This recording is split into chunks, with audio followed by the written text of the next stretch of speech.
Awalnya saya di website Kak. Jadi saya tentu sebagai guru ya, dalam konteks ini saya membangun website itu 4 tahun yang lalu. Jadinya tidak secara tiba-tiba. Tidak tiba-tiba. Jadi kita dimulai merilis bahkan dari nol ya. Konten kreator semua bidang. Bisa saja di bidang pendidikan bagi guru-guru, kemudian ibu rumah tangga pun bisa jadi konten kreator. Bagaimana menjadi kreatif dalam hal memasak.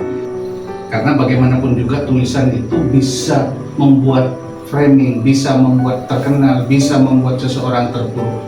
Bahkan tokoh perang dunia pertama, Napoleon Bonaparte itu tidak takut pada senjata, tetapi takut pada tulisan. Dan saat ini saya dengan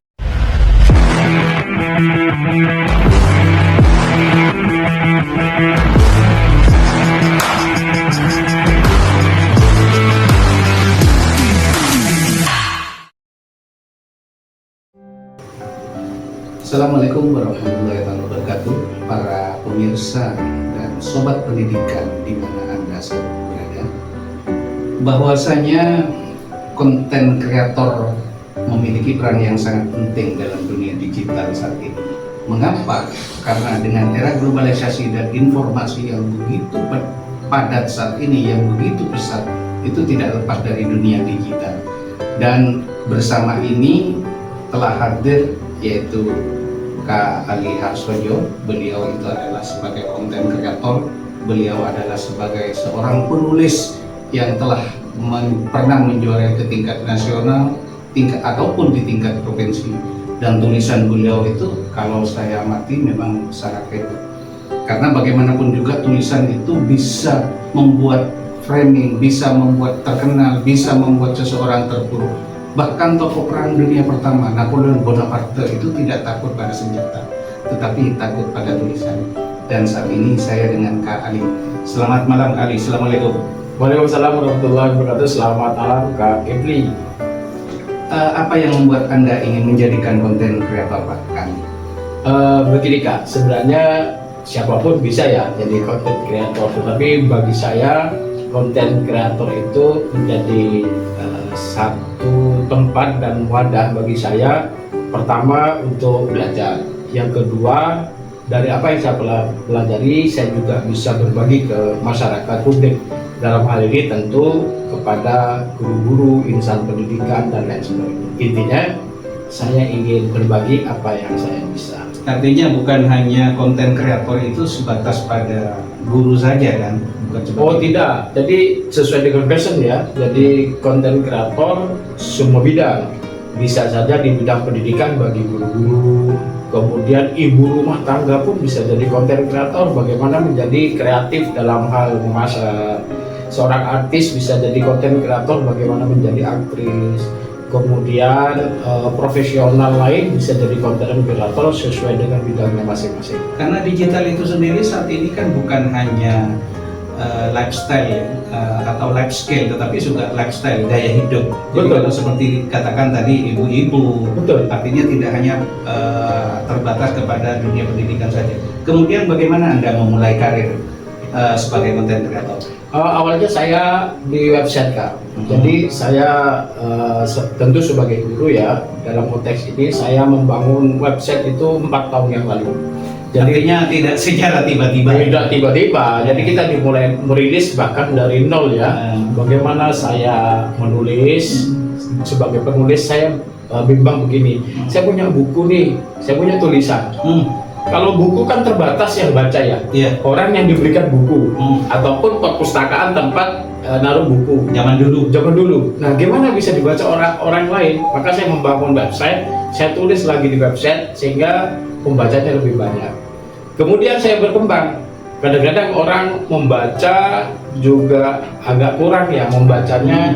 Sehingga bagaimana secara visual mereka juga bisa melihat pendidikan. Ya dimulailah dengan YouTube saya itu Kak. Nah itu. Lalu bagaimana Anda mempertahankan kreativitas ide-ide? Nah, yang Anda miliki? Ide itu muncul di mana saja. Bahkan ketika kita berada di ruang sempit pun sendiri, ide bisa muncul. Nah, ketika itu biasanya saya langsung ada ide, saya rekam, kemudian saya tulis ya kata kuncinya.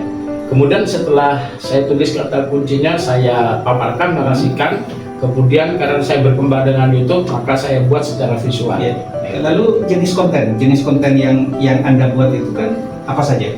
Nah, saat ini saya konten di YouTube terutama fokus pada bidang pendidikan, kemudian kebudayaan, literasi. Jadi frame-nya secara umumnya itu pendidikan. Karena apa? Sesuai dengan bidang saya. Sehingga saya ketika berbicara pendidikan, orang pendidikan itu seyogyanya lurus-lurus sajalah. Karena kita udah paham di beberapa bidang itu. Itu sobat pendidikan barangkali bisa dibuat semacam inspirasi. Jadi kita tidak hanya melihat kepada kemampuan diri kita sendiri, tetapi bagaimana kita mengkomparasikan dengan ilmu-ilmu yang sebelumnya kita dapat. Kemudian kembali lagi ke Ali, apa yang membuat konten Anda unik dan berbeda dari yang lain? Gini Kak, jadi kalau saya melihat terutama di YouTube ya tentang pendidikan, banyak sekali yang menyajikan tentang pembelajaran. Nah, di mana pembelajaran itu seharusnya kalau sudah melibatkan orang lain, melibatkan siswa di bawah umur terutama ya, kan itu harus ada izin dengan orang tua. Bagaimana anak-anak bisa dimuat dalam kontennya. Kemudian ada konten anak-anak masuk sekolah, guru-guru masuk sekolah. Saya kira hal itu sudah alamiah terjadi ya. Maka saya membuat yang berbeda.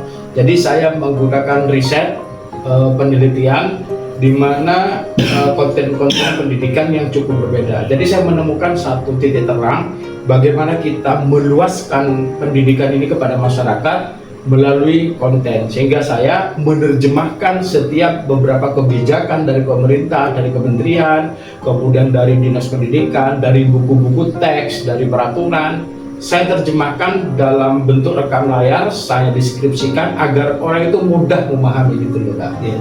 Lalu target audien Anda itu seperti apa? Apa saja targetnya? Jadi target saya pertama sahabat-sahabat guru yang membutuhkan tentang referensi.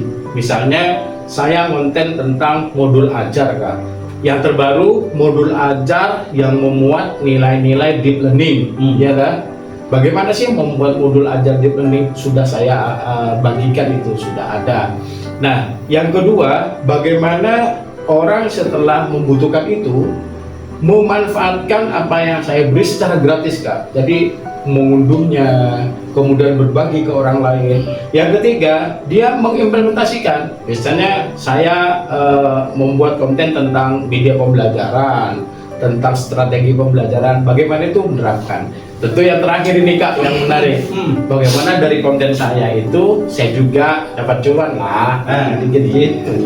Itu jadi bukan hanya istilahnya kalau dalam seni bukan hanya advokat saja, ya, tetapi bagaimana seni juga untuk masyarakat ya. Betul. Lalu kalau tadi dikatakan bagaimana membangun hubungan dengan audien Anda, seperti apa? Jadi dalam media sosial, terutama YouTube Kak, itu perlu interaksi. Sehebat apapun kita punya media sosial, kontennya sebagus apapun, tetapi tidak ada interaksi dengan audien, maka sebenarnya konten kita tidak dibutuhkan. Dan cuan itu sendiri juga tidak mengalir tentu ya. Apa indikator sebuah YouTube, sebuah media sosial itu bagus? Itu ada interaksi. Interaksi bentuknya apa? Bisa ada yang bertanya, bisa memberikan masukan, bisa unduh link, atau bisa saling sapa. Itu bentuk-bentuk interaksi yang dibutuhkan. Kemudian bagaimana Anda memilih perangkat keras yang tepat untuk membuat sebuah konten? Nah, kalau saya sih pakai sederhana Kak. Jadi selama ini masih menggunakan alat-alat yang sederhana. Saya menggunakan HP, kemudian laptop. HP tapi yang sesuai yang softwarenya. Softwarenya yang sudah upgrade lah. Makanya beli HP itu jangan beli merek, tapi beli spek. Beli spek lah benar. Kemudian laptop juga beli spek.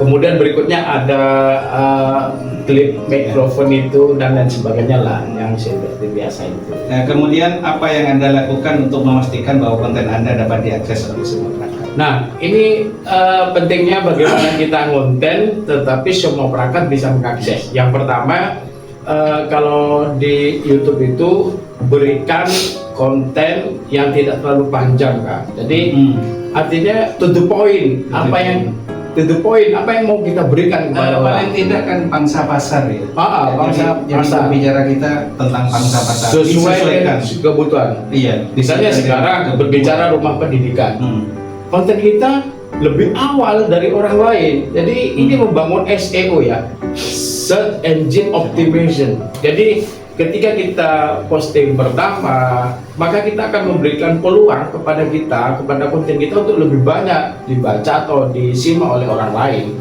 Hal-hal yang terbaru itu. Kemudian bagaimana Anda membangun networking atau jaringan berkolaborasi dengan Saya content creator? saya berkolaborasi dengan konten kreator lain. Jadi caranya saya sebagai guru konten kreator Jawa Timur itu ada grup ya di Jawa Timur, bagaimana kita saling berbagi.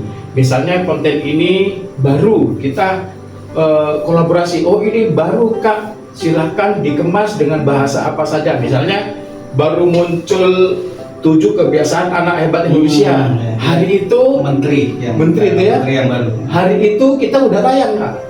Sebelum dirilis ya. Sebelum dirilis kita udah kasih preambul pembukaan bahwa besok akan tayang. Termasuk juga rumah pendidikan. Rumah pendidikan 1 hari sebelum rilis, 2 hari sebelum rilis kita udah memberikan preambul pembukaan. Jangan lupa Bapak Ibu sekalian, kita saksikan besok akan dirilis ini. Nah, kita mengikuti perkembangan yang terbaru. Update itu intinya. Itu.